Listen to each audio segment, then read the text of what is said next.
Welcome to Andy's Garage. I'm Andy Phillips. Today I'm going to show you how to diagnose either a bad or a failing fuel pressure regulator with just some basic steps. So let's go ahead and get started. Now to complete this, these are the items that I recommend that you have. They're not necessarily needed, but it is recommended.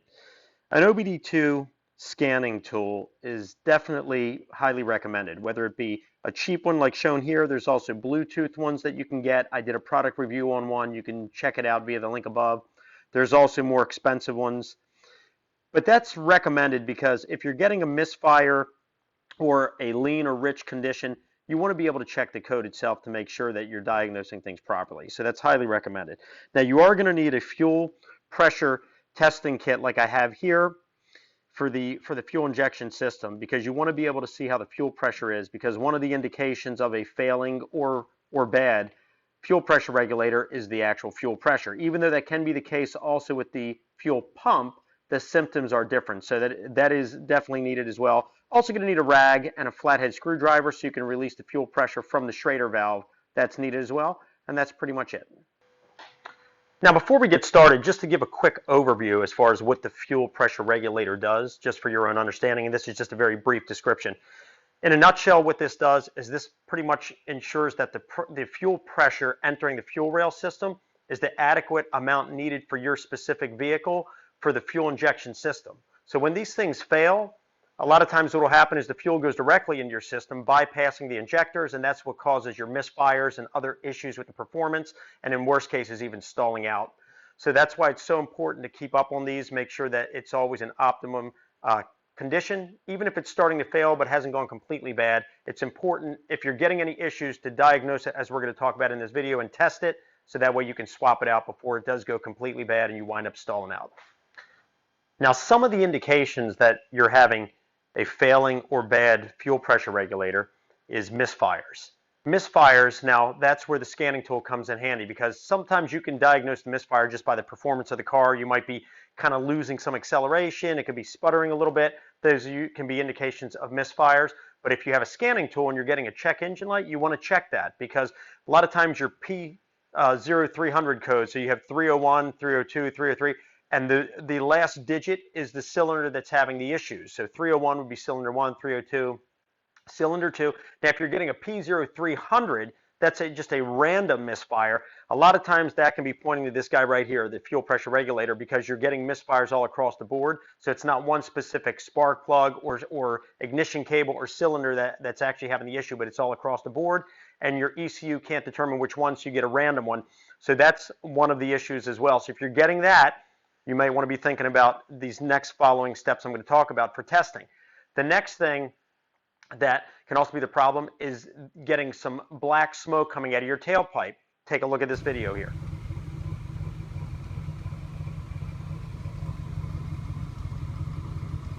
Now, the vehicle that we're dealing with here, as you can see, we're getting a lot of smoke coming out to the point that it's even staining the garage floor, and that's just from it idling. It's not like it's been running for hours. This is just starting the vehicle up, letting it run. The smoke is getting thicker, and it's actually staining the floor with that because of the black smoke. That's a huge indication that that's your fuel pressure regulator could be the culprit. So the next thing you want to do at that point is now you want to connect your fuel pressure gauge to your Schrader valve on your fuel rail, and you want to test the fuel pressure. And here's how you would do that here. Take a look.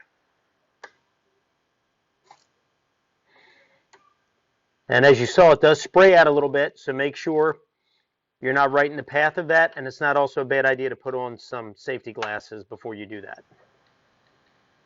Make sure it's nice and tight, and just hand tighten it.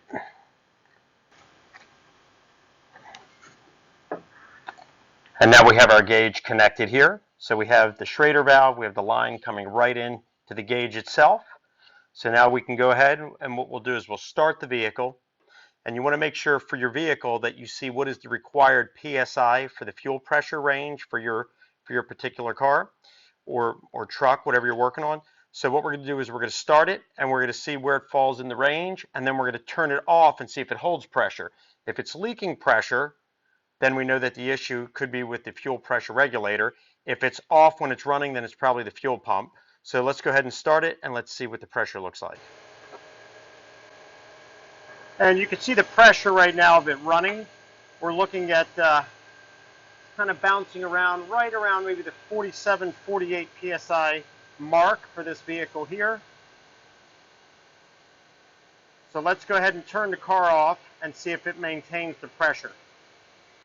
And what we're running into here is that the fuel pressure is just kind of all over the place and it's below where it needs to be. Now, that can also be an indication of your actual fuel pump. However, one of the things, at least for me, that kind of differentiates whether it's the fuel pressure regulator or the fuel pump is if it's the fuel pump and you're on the road and you give it some gas, you'll kind of have a little bit of, it'll be weak as far as on the takeoff. Now, in the case of this vehicle, we're not running into that problem. So the fuel pump seems fine. Also, the fuel pump can also get noisy. You'll hear kind of like a whining noise coming from the fuel pump. That's another signal. And then also you'll have the fuel pressure, as we saw, will be below what's the required for your vehicle. Now, another thing with this is that if you leave the fuel pressure gauge connected, you're running the car, fuel pressure looks good or bad regardless.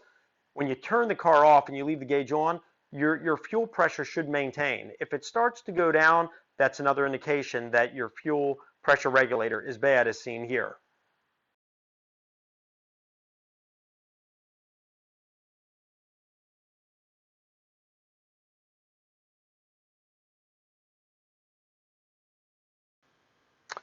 Coming under the hood now, I want to show you another telltale that it's bad. If we remove this, your intake duct, here's your throttle body. If you go ahead and open right here, just open the butterfly, and I'm going to go ahead, we're going to open that up, and I'm going to show you what's going on inside, which is another major green light that the fuel pressure regulator is the cause. So if we open this up, I'm going to take my hand in here, and it's wet. And if you smell that, that's actually gasoline. So we're getting fuel getting into the throttle body, which is not supposed to normally happen. And that's also another clear indication that the fuel pressure regulator is having an issue. In addition to that, you may also have fuel inside the vacuum hoses, so you want to check that as well. Now, in some more excessive cases, you can also have where the car won't even start. You can also have backfiring as well. Those are all indications that your fuel pressure regulator is in need of being changed.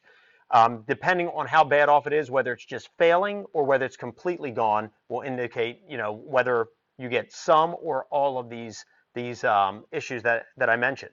So just wanted to kind of go over that. So if you're running into any of those, that's usually a clear indication that you might want to change your fuel pressure regulator. Now, fuel pressure regulators, they can be located in various spots on your vehicle. If you're dealing with, like I've dealt with some Chrysler vehicles, Dodge, Jeeps, things like that, a lot of times the fuel pressure regulator and the filter are all housed in one part, and they're part of the actual fuel sending unit that's inside the fuel tank. So you got to, drop the gas tank and all that stuff to get to it. Now, in the case of the vehicle I'm dealing with here, which is a General Motors, and on other General Motors that I've worked on in the past, the fuel pressure regulator is located just right around the fuel rail, which makes it a lot easier because you're not having to drop the gas tank. So what you want to do is you want to look around your fuel rail, and I'll show you here where it's located on this one. But you might also want to do some research, either a Chilton manual, a Haynes manual, or do some a Google search to find out where it's located on yours. But hopefully, if you're having an issue with your fuel pressure regulator, hopefully it's as easy as just being on the fuel rail, because that makes it a lot simpler than dropping the fuel tank. But let me show you where it's located on this one. Coming in here on the driver's side, looking at the engine, and this is a 5.3 liter V8 General Motors engine inside of a Chevy Trailblazer. We're doing a lot of work to this vehicle. If that's the vehicle that you're having the issues with, I'll have links down in the bottom to all that I'm doing with this in case you want to drill in a little bit further. But if you come along here, here's one of the fuel rails. You can see it right here, runs along the back. Here's your vacuum line coming in here to your fuel pressure regulator, and that's it right there. So this one's very simple. You just go ahead and remove the line, pop the clip off, pull that out, put the new one in, and reconnect everything, and you're good to go. So that's kind of on a General Motors where it's located. And like I said, when you're looking at like a Chrysler one, and I'll show you a fuel pump assembly and show you what I'm talking about. This is the fuel pump sending unit or fuel pump assembly off of a Chrysler vehicle. And what you have here, this goes inside of the fuel tank, whether it's a side mount or coming in from the top. And then you have this part here where it gets clamped down. You have the connection here to the fuel pump for the power. And then this little guy right here, let's see if I can remove it. This is your fuel pump, this is your fuel pressure regulator and filter all in one. So that's connected here. That's connected here on this one, right on the side. So these are the ones that unfortunately you're going to have to drop the fuel tank to remove the whole fuel pump assembly in order to get to that.